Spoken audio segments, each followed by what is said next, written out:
Hello students, I am from Subodh Anglo Oriental school Deogarh. और last 2 classes में 2 part में हमने जो क्लास 8th का चैप्टर 4 स्टार्ट किया था, Bipin Chaudhary lapse of memory, वो पढ़ लिया था। अब हम नेक्स्ट देखेंगे। 2 क्लासेस में हमने देखा था कि बिपिन बाबू जो होते हैं वो कहाँ जाते हैं, एक बुक स्टोर पे जाते हैं बुक्स खरीदने के लिए, और वहाँ उन्हें एक मैन मिलता है जो उनको कहता है कि मैं आपको जानता हूँ और हम पहले रांची में मिल चुके हैं। लेकिन बिपिन बाबू जो होते हैं वो क्या करते हैं, बिल्कुल रिफ्यूज़ कर देते हैं कि नहीं, मैं आपको नहीं जानता हूँ। तो फिर जो परिमल घोष होता है वो उन्हें सारी चीज़ें याद दिलाता है कि हम रांची में मिले थे, आप गिर गए थे, आपको आपके घुटने में, राइट घुटने में क्या लगी थी, एक कट भी लगा था। और वो बहुत सारी डिटेल उनके बारे में बताता है कि आप दिनेश मुखर्जी के यहाँ रुके थे, उनके बंगलों पे रुके थे, और हमने एक इवनिंग में टी भी शेयर की थी साथ में, जहाँ आपने मुझे अपनी फैमिली के बारे में बताया था कि आपके कोई बच्चे नहीं हैं, आपकी वाइफ की डेथ हो चुकी है 10 ईयर्स अगो, और आपका जो भाई था वो भी पागलपन के कारण मर चुका था। तो ये सारी बातें वो उन्हें बताता है, लेकिन फिर भी बिपिन चौधरी जो है, बिपिन बाबू जो है, वो रिफ्यूज़ करते हैं, उन्हें कुछ याद ही नहीं है। वो बोलते हैं कि नहीं, मैं रांची कभी गया ही नहीं, मैं रांची जाना चाहता था लेकिन मैं रांची नहीं गया। मैं अक्टूबर में कहाँ था, अपने एक फ्रेंड है कानपुर में, वहाँ पर पूजा अटेंड कर रहा था, तो मैं वहाँ कैसे जा सकता हूँ, रांची कैसे जा सकता हूँ। तो ये सारी डिस्कशन उनके बीच में हुई। फिर वो क्या करते हैं, बिपिन बाबू अपनी बुक्स लेते हैं और पैसे देके वहाँ से चले जाते हैं, और परिमल घोष बहुत सरप्राइज्ड होता है कि इन्होंने मुझे कैसे नहीं पहचाना। फिर जब वो अपने घर जा रहे होते रास्ते में, तो वो सारी बातें उनको ऐसे रिपीट कर रही होती है उनके ब्रेन में, है ना, कि उसको मेरे बारे में इतना कैसे पता है, और ऐसा कैसे हो सकता है कि मैं इतना बड़ा इंसिडेंट जो है, जो कि कुछ सालों पहले हुआ है, वो भूल गया हूँ। तो ये सारी बातें उनके दिमाग में चल ही रही होती है, उनके अलग अलग क्वेश्चंस आ रहे होते हैं कि इसको मेरे बारे में इतनी बातें कैसे पता है, जो कि बहुत ही पर्सनल बातें हैं, वो उनको कैसे पता है, और शायद कहीं वो झूठ तो नहीं बोल रहा है मेरे से। और फिर वो सोचते हैं कि क्यों ना मैं ये कंफर्म ही कर लूँ अपने, उनके जो फ्रेंड थे कानपुर वाले हरिदास, उनको मैं क्या करूँ, लेटर लिख के कंफर्म कर लूँ। लेकिन वो फिर उनको याद आता है कि जो हरिदास है वो कहाँ चला गया है, जापान चला गया, और उसका एड्रेस मेरे पास है ही नहीं, तो मैं उनसे तो कंफर्म कर ही नहीं सकता। फिर वो सोचता है बाद में कि मुझे ये प्रूफ करने की ज़रूरत क्यों है, जब मुझे पता है कि मैं रांची कभी गया ही नहीं। तो ये सारी बातें उनके दिमाग में चल रही होती है जब वो वापस क्या जा रहे होते हैं, अपनी कार में बैठ के घर जा रहे होते हैं। फिर वो सोचते हैं कि उस व्यक्ति ने, परिमल घोष ने उनको ये भी बताया था कि उनके राइट जो पैर है, राइट जो लेग है, उस पर नी के पास में क्या आ गया, उनको एक कट आ गया था जब वो गिरे थे, कहाँ पर, रांची में गिरे थे। तो वो क्या करते हैं, अपनी जो ट्राउज़र है वो ऊपर करके देखते हैं, और वहाँ पर उनको वो इंजरी मिलती भी है, और उनको पता ही नहीं कि ये उनको जो चोट है वो कब आई थी। तो ये सारे इंसिडेंट हो चुके हैं। और फिर बिपिन बाबू क्या सोचते हैं कि क्यों ना मैं दिनेश मुखर्जी को ही मिलकर ये पता कर लूँ, जो कि उनके पास ही रहते थे, उनके रास्ते में ही घर है उनका। तो उन्होंने सोचा कि क्यों ना मैं वहाँ जाकर ही उनसे कंफर्म कर लूँ। लेकिन फिर वो सोचते हैं कि वो क्या समझेंगे, है ना, वो क्या सोचेंगे मेरे बारे में अगर मैं उनसे ये कंफर्मेशन करने जाऊँगा कि हम अक्टूबर मंथ में इन 1958 कहाँ थे, हम लोग रांची में थे भी या नहीं थे। तो ये सारी बातें उसके दिमाग में चल रही होती है, यानी वो उसके दिमाग में सारी चीज़ें अपने आप से ही वो बातें कर रहा होता है, और वो बहुत ही क्रेज़ी हो जाता है ना, गोइंग मैड और क्रेज़ी। यहाँ तक हमने लास्ट 2 पार्ट्स में डिस्कस कर लिया था। अब हम नेक्स्ट पढ़ेंगे। And he knew how ruthless Dinesh sarcasm could be. Sarcasm यानी होता है ताना, यानी उसने सोचा कि अगर मैं दिनेश को ये पूछूंगा जाकर कि हम लोग अक्टूबर मंथ में रांची में थे या नहीं थे, तो उसका जो व्यवहार होगा, बिहेवियर होगा, वो कितना निर्दय है ना, रतलेस यानी कि कितना क्रूअल निर्दय होगा, यानी वो मेरे सामने जो उसका बिहेवियर होगा वो बहुत ही ख़राब होगा, अच्छा नहीं होगा, है ना, वो मुझे ताने देगा, टॉन्ट करेगा। Shipping a cold drink in his air-conditioned living room, Bipin Babu felt at ease again. Such a nuisance. Just because they have nothing else to do, they go about getting into other people's hair. है ना। फिर वो घर पहुंच गए। Shipping a cold drink, वो cold drink P रहे थे अपने एयर कंडीशनर रूम में। तो उनको बहुत ही ईज़, है ना, बहुत ही ईज़ ही नहीं होता, आराम महसूस हो रहा था। वो अभी सोए हुए हैं, उनको बहुत ही आराम महसूस हो रहा है, वो घर पहुंच गए हैं। फिर सच ए न्यूसेंस, न्यूसेंस कितना इरिटेटिंग होता है, just because they have nothing else to do, यानी लोगों के पास कुछ करने को नहीं होता है तो वो दूसरों को क्या करने लग जाते हैं, इरिटेट करने लग जाते हैं। They go about getting into other people's hair, है ना, getting into other people hairs यानी interfering with an annoying people, है ना, यानी कि किसी के मामले में दखल अंदाजी करना, है ना, दूसरों के मामले में।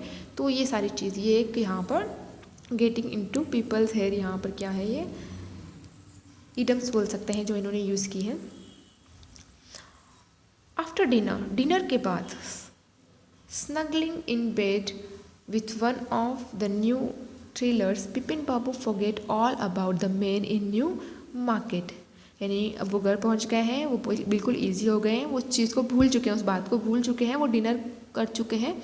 और स्नगलिंग, स्नगलिंग यानी होता है लाइंग कंफर्टेबली, है ना, आराम से वो अपने बेड में क्या हो रहा है, सो रहे हैं। With one of a new thriller, क्योंकि वो बुक स्टोर से खरीद के लेके आए हैं, थ्रिलर बुक खरीद के लेके आए हैं, तो वो बुक लेके सो रहे हैं आराम से। और बिपिन बाबू सब कुछ भूल गए हैं, उस आदमी से, वो न्यू मार्केट में जहाँ मिले थे उस आदमी के बारे में पूरा भूल चुके हैं, वो बात भूल चुके हैं। नेक्स्ट डे, अब next day in the office, उनके ऑफिस में Bipin Babu noticed that with every passing hour the previous day's encounter was occupying more and more of his mind. If the man knew so much about Bipin Babu, how could he make such a mistake about the Ranchi trip?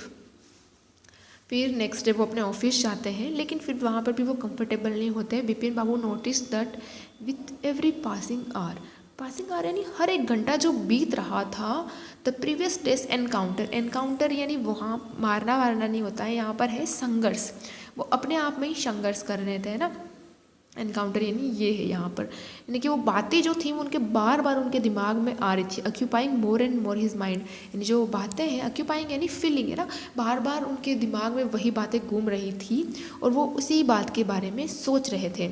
If the man knew so much about Bipin Babu, अगर उस आदमी को मेरे बारे में इतना पता है ना, बिपिन बाबू के बारे में इतना पता है, how could he make such a mistake about the Ranchi trip, फिर उससे इतनी बड़ी मिस्टेक कैसे हो सकती है कि वो ऐसा बोल रहा है कि हम रांची ट्रिप पे गए थे। Just before lunch Bipin Babu decided to ring up Dinesh Mukherjee. It was better to settle the question over the phone, at least the embarrassment on the face wouldn't show.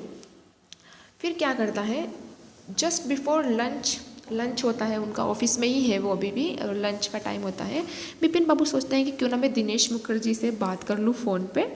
It was better to settle the question over phone, यानी phone पे बात करके ही ठीक है, उनके घर जाके तो बात नहीं कर सकते हैं अपन। एटलीस्ट द एम्ब्रेसमेंट यानी होता है शर्मिंदगी जो फील होती है वो मुझे कम फील होगी। अगर हम फेस टू फेस बात करेंगे आमने सामने उनके घर जाके तो मुझे बहुत ही शर्मिंदगी फील होगी। अगर मैं यहाँ फ़ोन पे ही बात कर लूँगा तो मुझे इतना अनकंफर्टेबल नहीं होगा जितना वहाँ जाकर मुझे अनकंफर्टेबल होगा, यानी गिल्टी फीलिंग नहीं होगी मुझे। 23561 बिपिन बाबू डायल्ड द नंबर, ये नंबर डायल किया उन्होंने फ़ोन में, 235 जो भी उसके नंबर थे वो डायल किया। Hello, is that Dinesh, this is Bipin here. हम देखिए फ़ोन उठा लिया उन्होंने बोला हेलो, इज़ दैट दिनेश, क्या आप दिनेश हैं, मैं बिपिन बोल रहा हूँ। Well that's the news, I just wanted to find out if you recalled an incident which took place in 58। फिर वो बोलते हैं अच्छा, फिर वो बोलते हैं हाँ मैं ही हूँ वो। तो फिर वो पूछते हैं कि मैं तुमसे बस ये रिकॉल करवाना चाहता हूँ, यानी ये याद कराना चाहता हूँ, क्या तुम्हें वो याद है जो इंसिडेंट हुआ था, कब 58 में जो इंसिडेंट हुआ था उसके बारे में तुम्हें याद है क्या। 58 व्हाट इंसिडेंट, फिर वो बोलते कौन सा 58, कौन सा इंसिडेंट।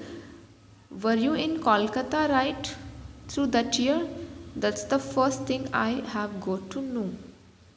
फिर वो बोलते हैं कि क्या तुम कोलकाता में थे उस टाइम पे, उस ईयर को तुम कोलकाता में थे, मैं ये जानना चाहता हूँ पहले। Wait a minute 58, just let me check in my diary. फिर वो बोलते हैं रुको एक मिनट रुको, मुझे मेरी डायरी में चेक करने दो मैं कहाँ था 58 में, ना उनको खुद को याद नहीं है। For a minute there was silence, क्योंकि वो तो चेक कर रहे थे डायरी में, तो एकदम साइलेंस हो गया। Bipin Babu could feel that his heart beat had gone up, he was sweating a little. अब उसकी जो धड़कनें हैं बिपिन बाबू की हार्ट बीट से वो बढ़ गई थी, गोन अप यानी बढ़ गई थी, धक धक हो रहा था, क्योंकि अब आंसर जो आने वाला है वो क्या आने वाला है। ही was sweating a little, sweating यानी उनको पसीना भी होने लग गया थोड़ा थोड़ा सा। Hello, yes I have got it, I would been out twice, है ना, यानी कि I had been out twice यानी कि हेलो, हाँ मुझे पता चल गया है, मैं 2 बार बाहर गया था, है ना, उस टाइम पे। वेयर, फिर उन्होंने पूछा कहाँ गए थे। Once in February near by to Krishna Nagar to a nephew's wedding, यानी कि फरवरी में तो मैं कहाँ गया था, कृष्णा नगर अपने नेफ्यू की वेडिंग में गया था। And then but you would know about this one, लेकिन इसके बारे में तो तुमको पता ही होगा, इस जर्नी के बारे में तो तुम्हें पता ही होगा। द ट्रिप टू रांची, फिर वो बोलते हैं कि हम रांची गए थे, trip to Ranchi. You were there too, तुम भी मेरे साथ थे। दैट्स ऑल, यही बात है, बस ये था कि तुम भी मेरे साथ थे। हम जो सेकेंड हमारी जो जर्नी थी वो कहाँ की थी, रांची की थी।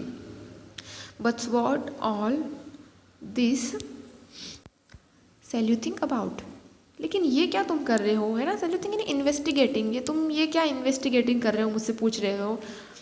No I just wanted to anyway thanks, बस फिर वो बोलते हैं कि नो बस मैं जस्ट ऐसे ही बोल रहा था, ठीक है थैंक यू, ऐसे बोल के फ़ोन रख देता है। अपने को जब बात इग्नोर करनी होती है तो हम ऐसे ही करते हैं ना। तो इस तरीके से वो क्या करते हैं, दिनेश मुखर्जी को फ़ोन करते हैं अपने ऑफिस से और ये कंफर्म कर लेते हैं कि क्या हो गया है, वो लोग रांची में गए हैं।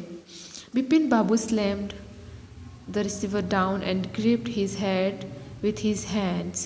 He felt his head swimming. A chill seemed to spread over his body. There were sandwiches in his tiffin box, but he didn't eat them. He had lost his appetite. तो फिर बिपिन बाबू क्या करते हैं, स्लैम्ड यानी होता है कि उन्होंने अपना जो सिर है पुट डाउन फोर्सफुली, अपने सिर को नीचे ऐसे टेबल पे रखा। And the receiver down and gripped his hand with his hand, उसने अपने सिर को अपने हाथों से पकड़ा। He felt his head swimming, उसको ऐसा लग रहा था उसका हेड स्विम कर रहा है, यानी क्या हो रहा है, वो मेंटल उनका जो स्टेट है वो करेक्ट नहीं है, उनको कुछ समझ ही नहीं आ रहा ये क्या हो रहा है, क्यों उनको याद नहीं है वो incident. A chill seems to spread over his body, chill यानी एक कोल्ड फीलिंग, कोल्डनेस आ गई थी पूरी बॉडी में उनके, है ना। देर वर सैंडविचेस इन द टिफिन, उनके सैंडविच भी लेके आए थे वो टिफ़िन में, लेकिन क्या हो रहा था, उनको बिल्कुल खाने की इच्छा नहीं हो रही थी। उनकी जो पूरी इच्छा है वो ख़त्म हो गई थी, है ना। एपिटेट यानी होती है उनकी इच्छा, रुचि जो थी, इंटरेस्ट जो था वो सारा ही ख़त्म हो गया था, क्योंकि उन्हें क्या हुआ, बहुत ही शॉकिंग न्यूज़ मिली कि वो कराची गए थे मुखर्जी के साथ में और उन्हें ये घटना याद ही नहीं है। तो हमने यहाँ क्या देखा कि क्योंकि वो बहुत ही परेशान होते हैं यस्टरडे इवेंट से कि भाई उनको मेरे बारे में इतना कैसे पता है, और वो पूरा सोचते हैं, रात को भी सोचते हैं। फिर ऑफिस में वो डिसाइड करते हैं कि नहीं, मैं क्या करता हूँ, फ़ोन करके ही कंफर्म कर लेता हूँ, भले मुझे शर्मिंदगी सहनी पड़ेगी। तो वो दिनेश को फ़ोन करते हैं और उनसे पूछते हैं कि हम उस टाइम कहाँ थे। तो फिर वो कंफर्म कर लेता है और उन्हें पता चल जाता है कि हाँ वो रांची गए थे, जो कि उनको याद नहीं है।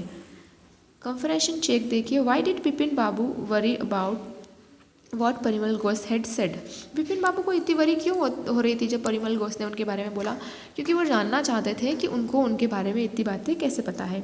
How did he try to decide who was right, his memory और परिमल घोष, उन्होंने कैसे डिसाइड किया कि कौन सही था, उनकी मेमोरी सही है या परिमल घोष जो बोल रहे हैं वो सही है। तो उन्होंने क्या किया, तो दिनेश मुखर्जी को फ़ोन किया करके कंफर्म किया कि कौन सही है, मैं सही हूँ या दिनेश सही है या फिर परिमल घोष सही है, क्या है। तो ये सब उन्होंने फ़ोन पे कंफर्म किया। Why did Bipin Babu hesitated to visit Mukherjee, mister Mukherjee, why did he finally decided to phone him. Hesitate यानी कि मतलब ऐसा होता है ना, आप कभी कभी कहीं जाने से या कुछ बोलने से हेजिटेट होते हो, है ना। तो उनको हेजिटेशन क्यों हो रही थी, इस तरीके से शर्म क्यों आ रही थी बिपिन बाबू के यहाँ जाने, मतलब बिपिन बाबू को मुखर्जी के यहाँ जाने में इतनी शर्म क्यों आ रही थी। और फिर उन्होंने फाइनली कॉल क्यों किया, कंफर्म करने के लिए। शर्म इसलिए आ रही थी कि वो सोच रहे थे कि क्या सोचेंगे दिनेश मुखर्जी मेरे बारे में, उनको तो ऐसा लगेगा मैं पागल ही हो गया हूँ। वाई डिड मिस्टर मुखर्जी से डिड इट कम्फर्ट बिपिन बाबू और एड टू हीज वरीज। फिर वो क्या करते हैं, जब वो फ़ोन पे बात कर रहे होते तो मुखर्जी बोलते हैं सब ठीक तो है ना बिपिन बाबू, और इस कारण से उनमें और ज़्यादा वरीज रहती, क्या था ऐसा। तो जब उन्होंने कंफर्म किया मुखर्जी से, तो मुखर्जी ने बोला कि हाँ तुम मेरे साथ रांची में थे। तो ये चीज़ उनकी चिंता हो जाती है कि हम रांची में थे तो मुझे क्यों याद नहीं है ये इंसिडेंट। तो ये सारी बातें हमने यहाँ पढ़ ली है। अब हम नेक्स्ट क्लास में देखेंगे पार्ट 3।